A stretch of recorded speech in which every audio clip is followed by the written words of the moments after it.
Hello, in this JavaScript video, not JavaScript, technically it's JavaScript, jQuery video, we are going to be covering focus blur.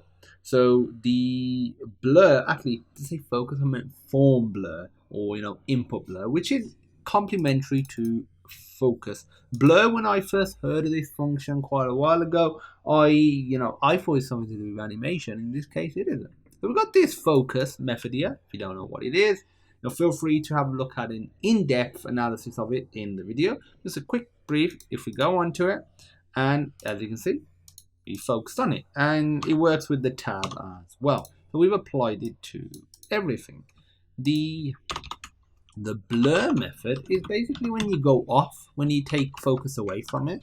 So if we do this and we do dot blur, and I'll say function. And now, if I were to do console.log, and if I say, please don't leave me. And now if I reload, and if I go into it, and see, it says focused on me, and if I click off it, it says please don't leave me, because you've left the focus of that particular element. So if you want to detect when the user's gone off something, maybe an input, for example, and you could do some validation here. That's the use case.